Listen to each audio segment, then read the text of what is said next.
tinham dúvidas. Com isso, então, nós praticamente esclarecemos e chegamos a um acordo em relação às dúvidas.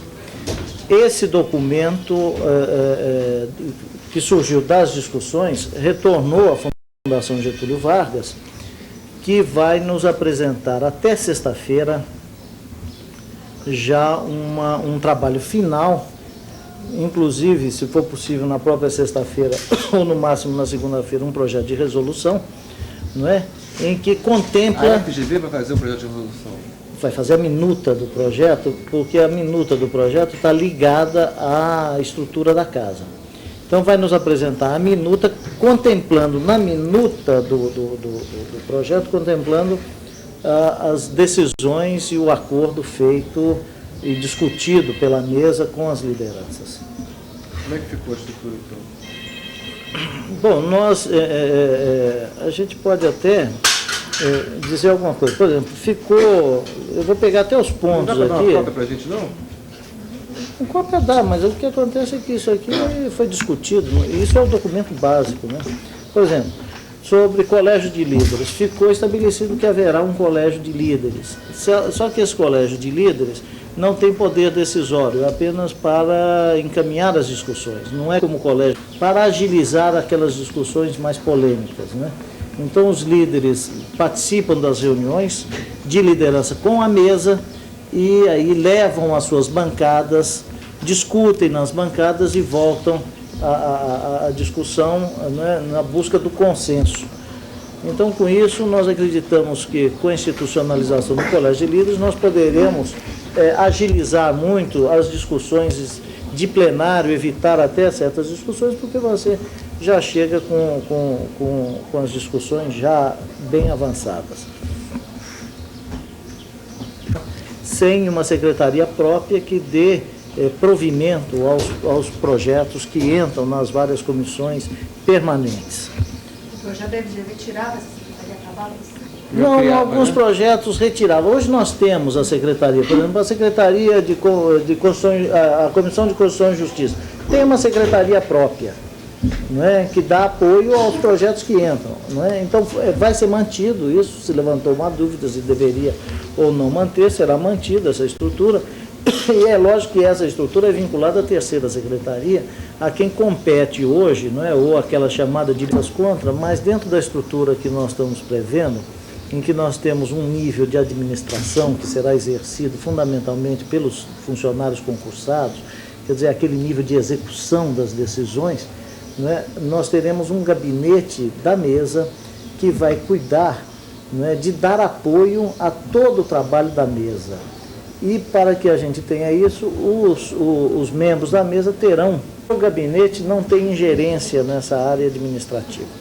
Então, a área administrativa vai ser gerenciada realmente pelo diretor da área, que é uma pessoa de confiança daquele deputado que assumir, não é, a responsabilidade de fazer a supervisão das diretorias. Então, uma das propostas, uma proposta que saiu mais ou menos dentro de um consenso, a Fundação Getúlio Vargas vai nos apresentar, é de que nós deveremos ter na casa 4 diretorias.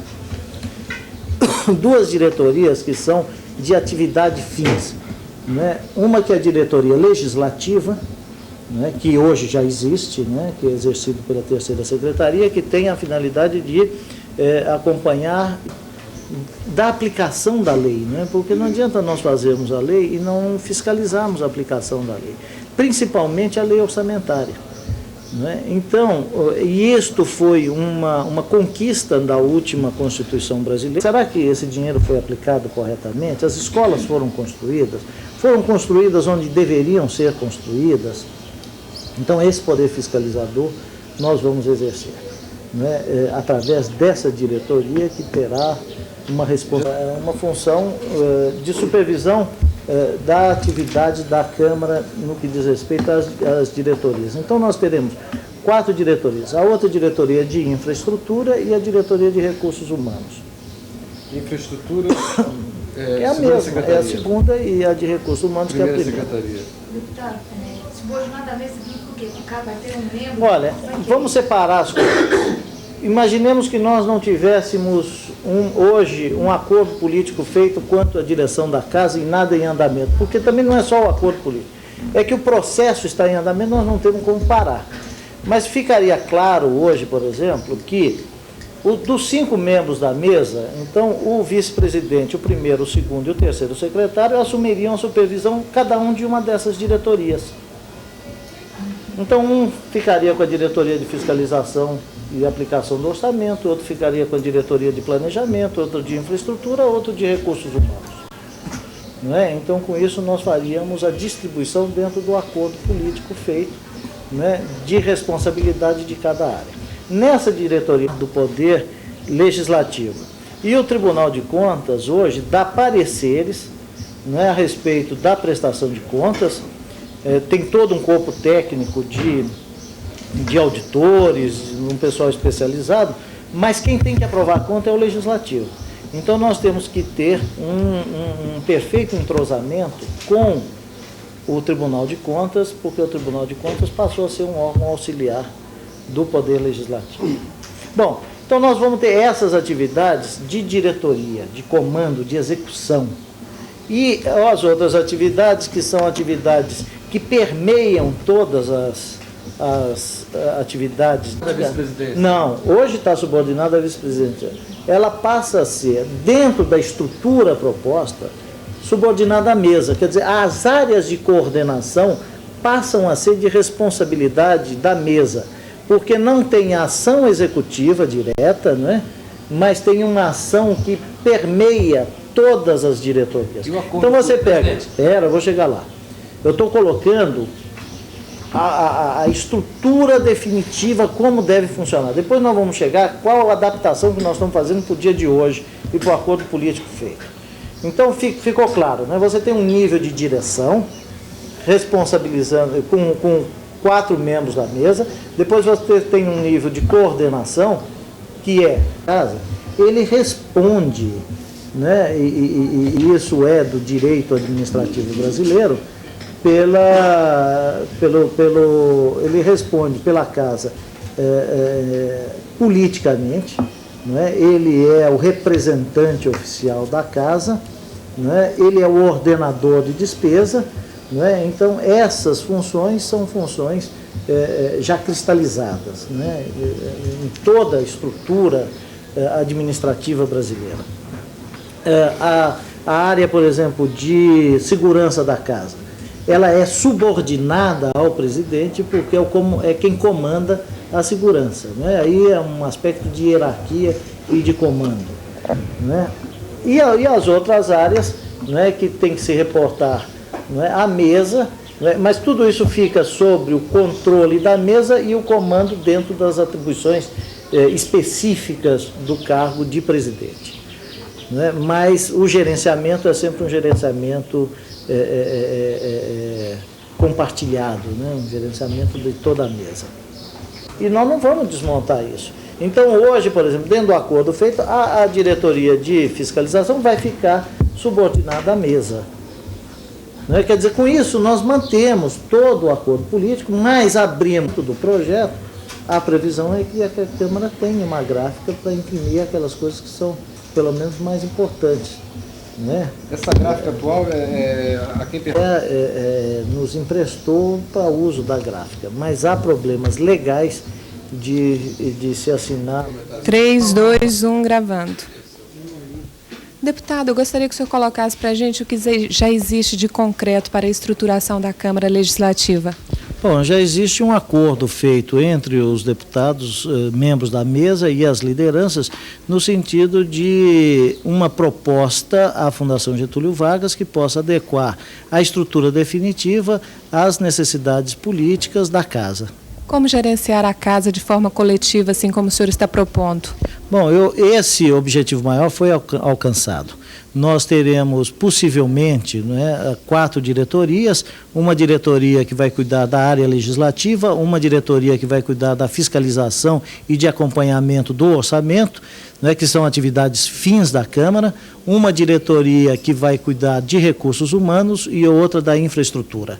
Então, essas diretorias serão supervisionadas pelos membros da mesa como uma forma da execução da ação da Câmara. E teremos as coordenadorias que serão a nível de informática, a nível de documentação, a nível de segurança da casa, enfim, nesse nível que permeia as diretorias, e essas coordenações serão executadas através do gabinete da mesa e, portanto, sob a responsabilidade direta da mesa, que atuará como um colegiado. A comissão de licitação também parece que vai ser modificada, inclusive com mudanças de funcionários. Eu gostaria que o senhor explicasse para a gente como vai ser. A comissão de licitação passa a ser também, dentro desse espírito, a ser fiscalizado, gerenciado, enfim, diretamente pela mesa, não é? E subordinada diretamente à mesa, não fazendo parte da estrutura da casa. Mas a composição dessa comissão de licitação, como vai ser definida? Bom, a composição da comissão será feita a partir das indicações dos membros da mesa e aprovação pela própria mesa, e com um processo de rodízio. Quer dizer, cada membro da comissão de licitação ficará na comissão durante 5 meses e nós faremos a renovação mensal de um dos membros que compõem a comissão. Deputado, em relação ao processo legislativo, o que é que muda com a criação desse colégio de líderes? Não, o colégio de líderes apenas vai possibilitar agilização na tramitação dos projetos dentro da casa. Com isso, nós vamos cumprir também uma determinação do regimento que fala sobre a pauta, não é, a ordem do dia, e aí você tendo institucionalizado o colégio de líderes, esse colégio poderá ter um suporte administrativo capaz de permitir com que os projetos de interesse dos deputados possam ser examinados, aprovados e discutidos pela casa com mais agilidade. Firmando um acordo que define a estrutura, há alguma previsão já em relação a tempo para o concurso? Bom, eu acredito que se nós até o final da próxima semana pudermos aprovar uma resolução que cria a estrutura definitiva da casa, eu mantenho ainda o prazo de janeiro para elaborarmos e iniciarmos, né, o concurso, e esse início é das pessoas interessadas já sentadas, prestando as primeiras provas. E o prazo previsto para a votação do projeto? Bom, o projeto, seguindo como está seguindo, a partir das discussões e de acordos da liderança, ele pode ser aprovado rapidamente, em uma sessão extraordinária, convocada especificamente para este fim. Brasília possa circular nela com fertilidade. Todos os deputados dessa casa, praticamente, são a favor dessa ponte. Agora, eu quero ver o voto hoje. O voto que autorize a construção dessa ponte, o voto que vai permitir a redução dos acidentes nas duas pontes existentes, que estão de uma certa forma mal localizadas. O uso das distâncias e do tempo, barateando a produção agrícola daquela região, que é uma das regiões que mais... Eu espero que mereça o voto dos nossos deputados. É um projeto bastante fundamentado, onde foi a cidade da construção da terceira ponte do lago. Estamos aqui com a carta do nosso Lúcio Costa, encaminhada com as próprias mãos. Ele desenhou mais ou menos onde seria essa ponte, e ele deu opções, entre elas, na localidade daqui, pareceres técnicos dos órgãos do governo. Tem estudos do fluxo de trânsito daqui, do número de veículos e da viabilidade. Não existe nenhuma voz contrária. Primeiro porque o Lago Sul e a região precisa, não é o Lago Sul, mas o Paranoá, a Agrovila, dando, depois da sua construção, emprego a milhares de pessoas pela instalação de emprego. Populações adjacentes, mandou já também constar no orçamento valor para início da construção. O valor que consta no orçamento, a construção da ponte, 1.350.000.000 para os estudos iniciais, para o projeto inicial. Iremos agradecer cada voto aqui dado. Espero que fique na memória de cada morador do Lago Sul, que a ponte reflete os anseios de todos nós ao mesmo tempo. Que ele não seja uma bandeira de um só, do deputado Gilson, das entidades do Lago Sul, como a Janeiro. E os deputados que aqui contribuíram. Eu espero que... Deu? Deputado. É isso aí. Tá aí. Vai. Deputado.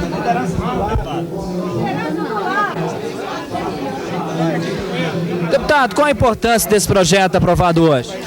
A importância principal é que vai desenvolver a região do lago, vai desafogar as outras duas pontes, vai evitar os acidentes e as mortes que vêm ocorrendo no Lago Sul e também vem melhorar o conforto de mais de 300 mil pessoas da região, inclusive com redução de custos e de preços nas verduras que está chegando na mesa de todos nós pela produção da região. Agora, deputado, qual o trâmite a partir de agora do seu projeto? Votação em segundo turno, encaminhamento ao governador para a sanção, inclusive eu estendo aqui a vontade política do governador também foi fundamental, porque já existe verbas para o início da construção da ponte em janeiro.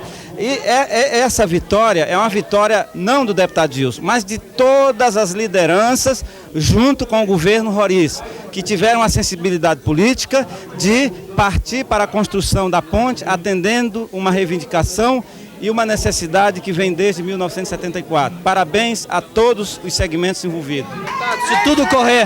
Se tudo correr bem, quando que o senhor acha que o Brasiliense vai estar passando por cima dessa ponte? A previsão de construção é entre 2 anos e meio a 3, ou seja, em 94, se Deus quiser. Certeza absoluta. Certeza, deputado. Valeu, deputado.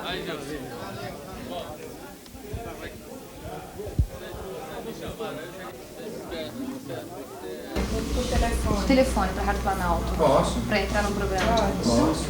Você pesquisa, passa a mão. Isso.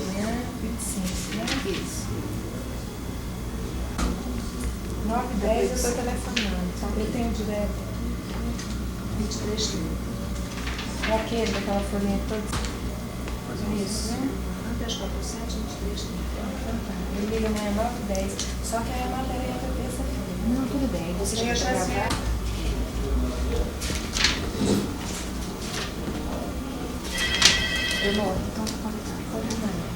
Gravando. Deputado, como estão os trabalhos até o momento da Comissão Temática de Organização dos Poderes do Distrito Federal?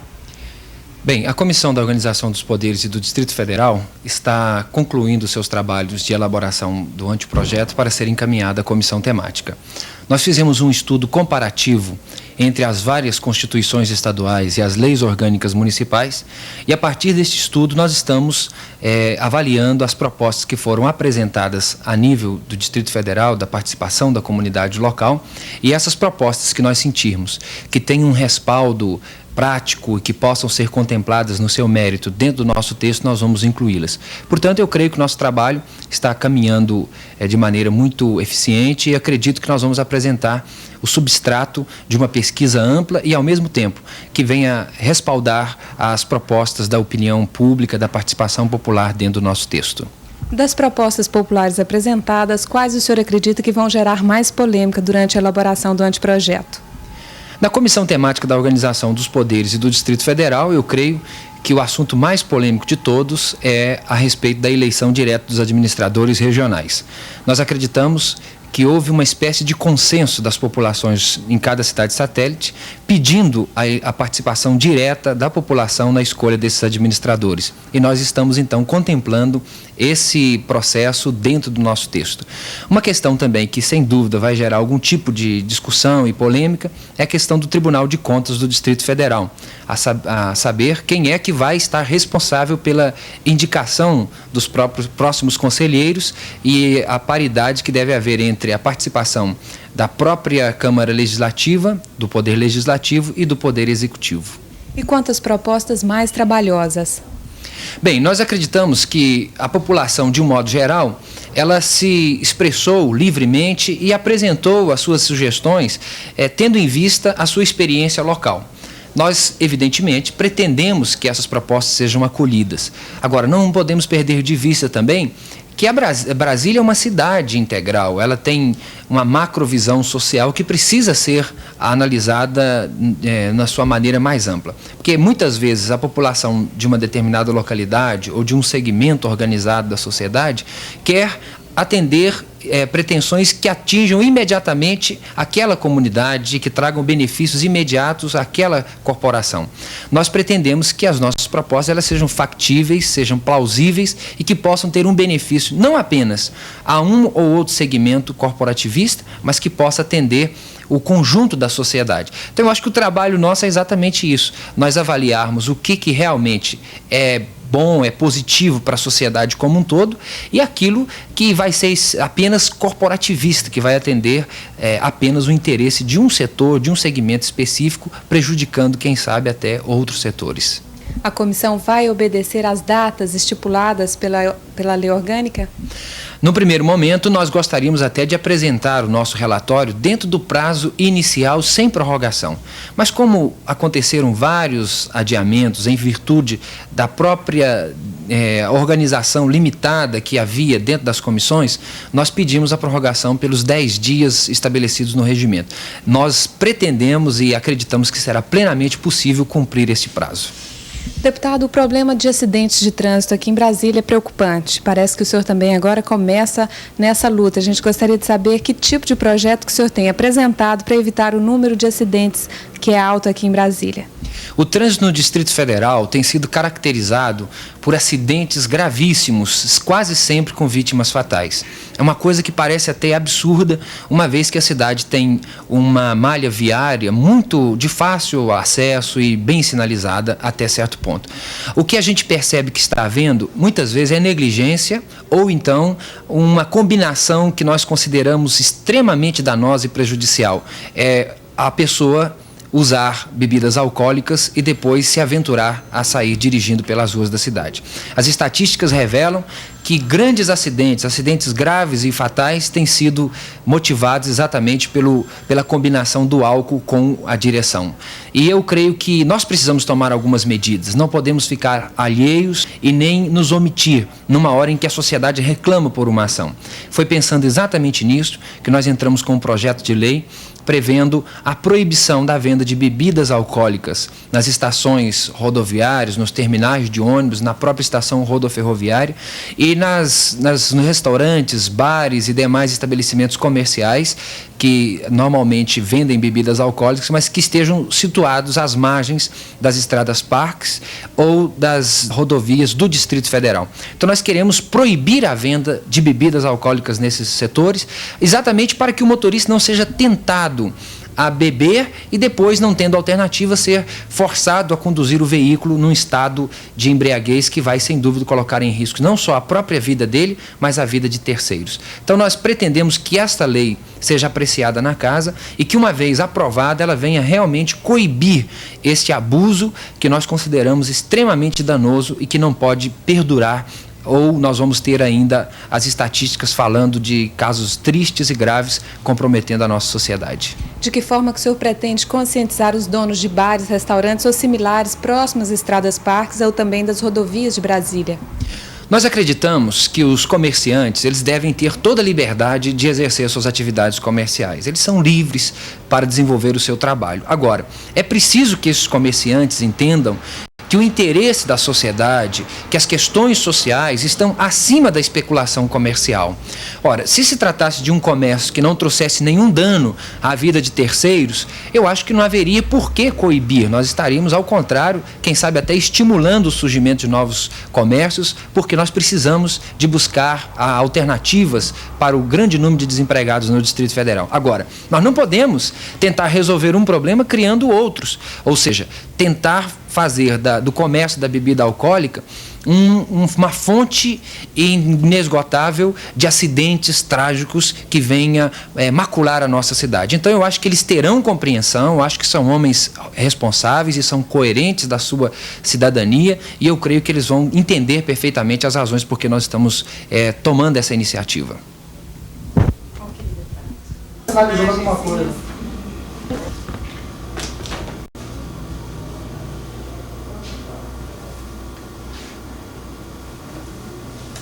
Urbano do Distrito Federal vai ser aquela região, né, que se bem aproveitada. Vai ficar analisando ele, né?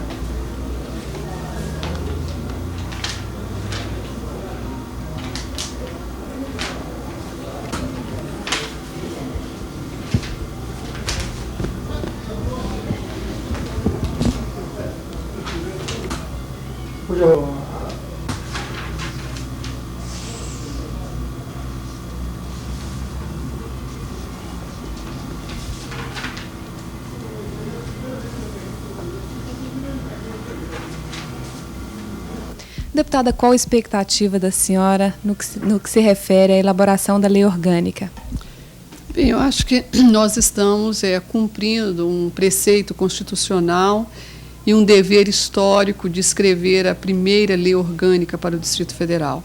E acho que ela está desenvolvendo de acordo com o cronograma estabelecido, claro, com algumas dificuldades, mas faz parte da implantação também da casa, mas eu tenho esperanças que Brasília terá uma lei orgânica à altura da sua população e da sua gente. Das propostas apresentadas, qual a senhora acredita que venha gerar mais polêmica? Bem, de todas as sugestões apresentadas, e o capítulo também mais polêmico é a questão do uso do solo. É a questão da terra do Distrito Federal, que não é diferente das discussões e das lutas que passaram os constituintes por ocasião da Assembleia Nacional Constituinte. Deputada, agora falando sobre a expansão de Ceilândia. 3, 2, 1, gravando. Deputada, a senhora que foi administradora da Ceilândia, como é que recebe esse projeto de expansão daquela satélite? Olha, eu acho que já estava na hora, porque Ceilândia, ela nasceu para ser grande, para crescer, para desenvolver. E me alegra muito essa possibilidade da cidade ficar grande, de se ter um setor de indústrias, de fortalecimento da microempresa, de geração de renda e de trabalho. Eu acho que isso é que o povo quer, é ter dinheiro, é ver as suas necessidades básicas sendo supridas. Então, e tudo farei para que realmente a Ceilândia tome o seu destino de cidade grande e desenvolvida. Essa, então, é uma grande necessidade para a população. Muito, uma vez que com essa proposta, além de atender aquelas pessoas que ainda não têm a sua casa, mas também o fortalecimento da indústria, do comércio, das empresas da construção, de material de construção que proliferou e cresceu muito na Ceilândia, a questão das microempresas, a necessidade e a oportunidade também de reservas florestais em torno da cidade. Então eu vejo assim como uma expansão oportuna e que vai beneficiar tremendamente a população de Ceilândia, de Taguatinga e até mesmo de Samambaia e e Braslândia. Certo, agora sobre a criança aqui no Distrito Federal. 3, 2, 1, gravando.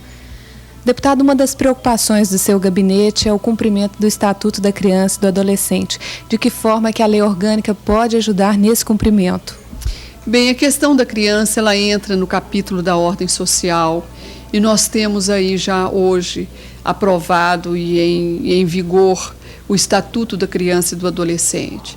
E eu confesso que é um dos maiores problemas, é o problema do menor, é o problema da criança e do adolescente. Nós, adultos, estamos sem alternativas e sem respostas para esse grande problema. Mas eu acho que, a partir do momento em que houver uma vontade política na solução desse problema, em que houver o fortalecimento da família, uma melhoria de salário, porque a questão da criança ela passa muito pelo viés da miséria, da pobreza, e que houver trabalho para essas pessoas e que essas pessoas possam ganhar o seu salário, eu tenho certeza, e com a construção dos CIACs, dos CIEPs, do aproveitamento dessas crianças em capacitação profissional, nas escolas, a oportunidade dessas crianças estudarem, eu acho que a gente vai começando a transformar a sociedade e através desse chamamento também das instituições e da sociedade a participar com o Estado, com o governo na solução desse problema do menor.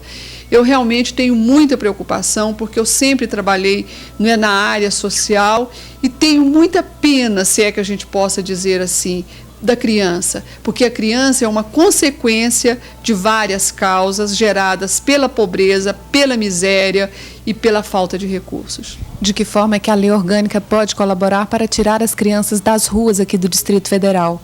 Bem, a lei orgânica, ela basicamente ela vai definir princípios. Agora, a operacionalização dos programas, isso é de alçada do governador, do Poder Executivo. Mas eu acho que a nossa responsabilidade de votar leis que facilite a operacionalização desses projetos é da nossa responsabilidade e temos que lutar para que isso seja realmente cumprido. A participação nesse fórum de debate sobre a criança e o adolescente aqui do Distrito Federal, ela traz alguma ideia para a lei orgânica? Olha, a mim eu realmente participando desse fórum de debates, da qual participei como conferencista, mas eu fiquei encantada assim das conferências pronunciadas por Joãozinho 30, por exemplo, em que ele na sua simplicidade, como carnavalesco, ele não é sociólogo, não é assistente social, não é governo, e ele se oferece, como um instrumento com grande indignação para resolver o problema do menor. Então, eu acho que a gente começa daí, através do exemplo de Joãozinho 30, a gente começa daí uma nova proposta de atendimento ao menor. E ele tem assim uma linguagem muito simples, muito objetiva. Então, isso é o que está faltando, eu acho, nos nossos programas de atenção e assistência ao menor. Vamos falar também sobre uma ou duas. Deputado, e das sugestões apresentadas pela senhora para a elaboração do anteprojeto da lei orgânica, qual que a senhora julga, no caso, primordial? Bem, eu apresentei um anteprojeto completo de lei orgânica como sugestões. E acho que, de certa forma, sela o meu compromisso com Brasília, na minha participação também como constituinte do Distrito Federal. E na minha proposta, ela foi um trabalho de pesquisas retiradas da Constituição brasileira.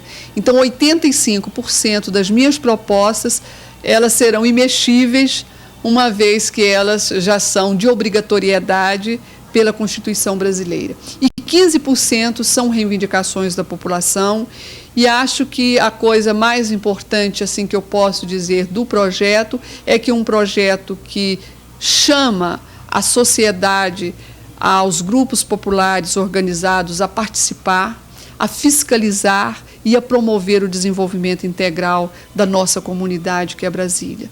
Eu acho que essa é a grande modernidade no meu anteprojeto, e lutarei como membro da sistematização e como deputada distrital para que realmente essas propostas sejam aprovadas, porque eu tenho certeza que, se aprovadas, Brasília terá uma lei orgânica feita à luz da Constituição e à luz da vontade popular. Preocupação com os projetos de número 2, 3 e 4, e que os companheiros que foram nomeados relatores ontem possam ter a clareza suficiente de que eles serão norte para a nossa votação líderes, que aconteceu ontem, num verdadeiro desrespeito aos deputados dessa casa. Fomos convocados para as 15h30, eu estava lá. O senhor presidente não se encontrava na casa e nem o deputado presente. Sejam tratados... Os senhores deputados que se pronunciarem pelo sim estarão aprovando o parecer da comissão. Os que votarem pelo não estarão rejeitando. Ou natureza, vendidos em 31/12/90. Busca parâmetro para tal iniciativa no artigo número 9, parágrafo 4, na medida provisória número 298, de 29/7/91, acolhida pelo Congresso Nacional e transformada em lei. Como afirma a mensagem, este será um instrumento capaz de incentivar a quitação de débitos em atraso para com a Fazenda do Distrito Federal. Do ponto de vista dessa regressa... De Assuntos Sociais está aprovado com 15 votos favoráveis, 9 ausências. O projeto vai a segundo turno. Convido o senhor secretário a proceder à leitura do segundo item da ordem do dia. A palavra, deputado Manuel. Senhor presidente, de meu conhecimento que o relator da Comissão de Assuntos Econômicos ainda não concluiu seu relatório a respeito desse projeto. 38 de 1991, que autoriza o Poder Executivo a abrir crédito adicional até o limite de 4.910 bilhões de brasileiros. Encaminha projeto de lei autorizando o Poder Executivo a abrir crédito adicional até o limite acima previsto. Justificando a medida, o governador evidencia que está relacionado com o programa de trabalho do governo, em parte referente à companhia organizadora da nova capital, Nova Cap, no valor de 3 bilhões e 110 milhões de cruzeiros. E ainda, no tocante ao gabinete do governador, 1 bilhão e 800 milhões de cruzeiros, conforme as especificações constantes desse parecer. A proposição está em consonância com as normas constitucionais e admissibilidade, inclusive despesas com pessoal, bem assim, no que tange a conservação de áreas urbanizadas e ajardinadas nas cidades satélites, sob a coordenação da Secretaria de Articulação das Administrações Regionais. Deputado Carlos Alberto. Ausente. Deputado Cláudio Monteiro. Ausente. Deputado Edmar Pirineus. Sim. Deputado Eurípides Camargo. Abstenção. Deputado Fernando Naves. Sim. Deputado Geraldo. Líder, é muito importante esse dinheiro liberado para o governador Joaquim Roriz em crédito adicional, não? Exatamente. Em boa hora, a nossa Câmara Legislativa conseguiu entender a premência dessa aprovação para não deixar o Estado parar. Nós não podemos deixar que o Executivo deixe de cumprir com as suas obrigações sociais, com o pessoal, e tenha um interregno nas obras que estão sendo realizadas em todos os recantos de Brasília. Você poderia citar como esse dinheiro vai ser aplicado pelo governador Joaquim Roriz, deputado? Nós temos uma parte importante que é para pessoal da Codeplan, da Nova Cap. Temos uma outra parte que é da X, que vai cuidar dos assentamentos, a família de baixa renda, e outras obras também que estão em andamento e que estão sendo executadas pela Nova Cap. De maneira, são muitas obras e compromissos que o governo tem que sanar imediatamente.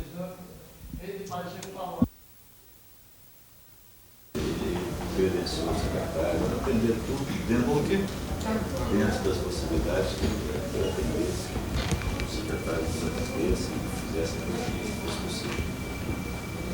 Então, após isso, eu acho que houve uma sempre melhor. E antes era uma coisa, é aquele negócio, foi criado, mas aí não era respeitado, né? E hoje já existe o poder legislativo, não só o legislativo, como também o executivo. Bom, uma crítica que setores do governo costumam fazer muito aqui à Câmara é em relação aos projetos autorizativos, né?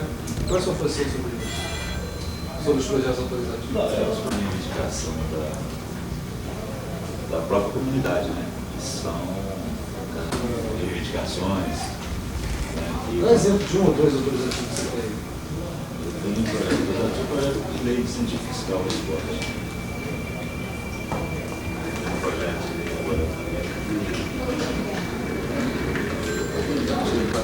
o que representa para essa mudança de partido do Salviano? Sai um partido que ele foi para um partido que não é oposição sistemática ao governo, mas que é um partido... 3, 2, 1, gravando. Deputado, de que forma que a lei orgânica pode contribuir para a melhoria do esporte aqui no Distrito Federal? É evidente que a lei orgânica vai ser uma carta magna no Distrito Federal e, para isso, né, é muito importante a participação da comunidade esportiva com relação à lei orgânica, principalmente porque Brasília é um celeiro de craques, de atletas, e tem um potencial muito grande esportivo, não só no cenário nacional, quanto também no cenário internacional. E nós temos aqui na Câmara, tramitando um projeto de lei que incentiva o empresariado a investir no esporte. E, em contrapartida, tem uma dedução nos seus impostos que são recolhidos aos cofres da Secretaria de Finanças. É o projeto de lei incentivo fiscal ao esporte. Então, com esse projeto, nós queremos dar uma vida nova, dar um novo alento à comunidade esportiva do Distrito Federal, principalmente porque este projeto atende a todos os segmentos esportivos e também aos clubes, às federações e até a manutenção das instalações esportivas.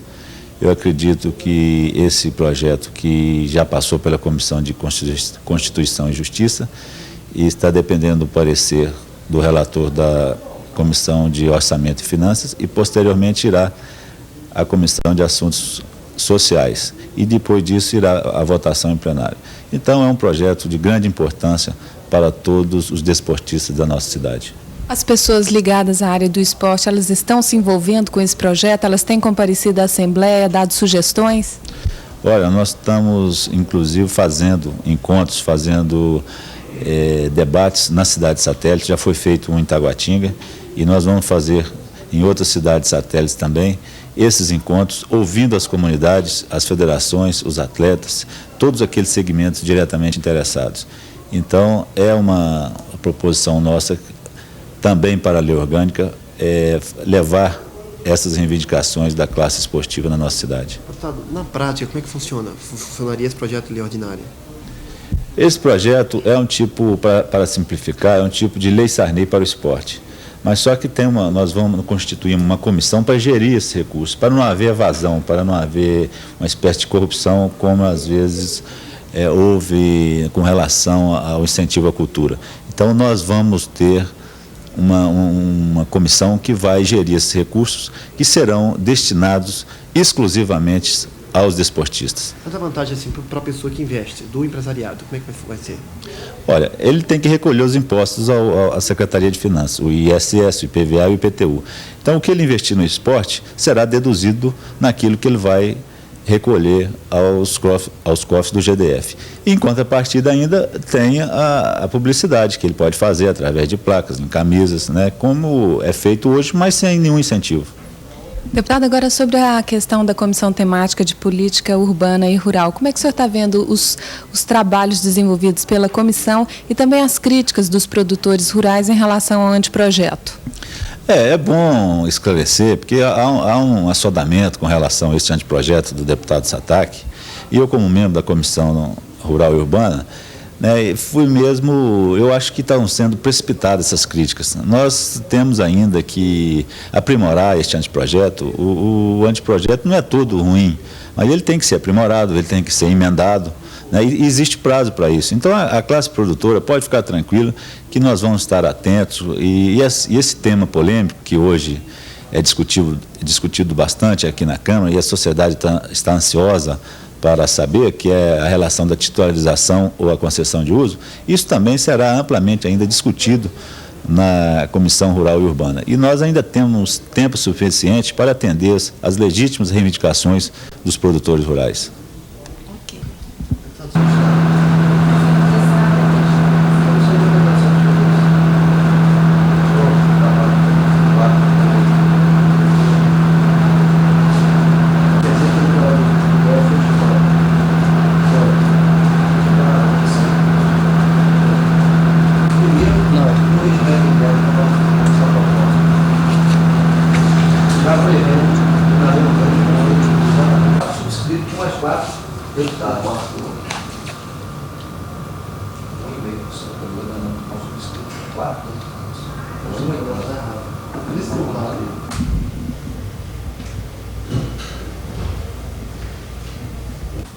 Três, dois, um, gravando. Deputado, por que surgiu a iniciativa de se fazer um projeto como esse para atrair mais o cidadão brasiliense, ou seja, o eleitorado, para a Assembleia Legislativa? A ideia do projeto é fazer com que o exercício da cidadania ocorra plenamente, que as pessoas possam participar das ações do Estado, possam ser sujeitos dessa ação e não apenas objeto das ações. De que forma? Nós queremos que as pessoas que subscrevam um documento, ou seja, 1,5% do eleitorado, possam ter a iniciativa de propor leis e que essa lei tenha o trâmite normal na casa, cabendo aos deputados simplesmente dar o contorno legal, dar a forma correta, aproveitando a ideia. Além da formulação da lei, a população teria também poder de veto. Você poderia explicar isso? Perfeito. Pelo mesmo processo, nós vamos ter um requerimento assinado por 1,5% do eleitorado, subscrito por mais 4 deputados, a população poderia vetar a lei via plebiscito. Esse requerimento seria a convocação de um plebiscito e a população diria, nesse plebiscito, se quer ou não quer essa lei. exatamente para que as pessoas possam cumprir com seus compromissos de campanha e possam ter sempre em mente o interesse público, o interesse da sociedade. Deputado, esse projeto é inédito no país. Como é que os demais deputados da Casa estão vendo esse projeto do senhor? Nós esperamos que esse projeto seja aprovado, essa proposta seja aprovada na lei orgânica e que o cidadão do Distrito Federal possa ser beneficiado com essa medida, possa ser diferente dos cidadãos dos demais estados do país. Mas em relação a como se sente dentro do ambiente, dá para ser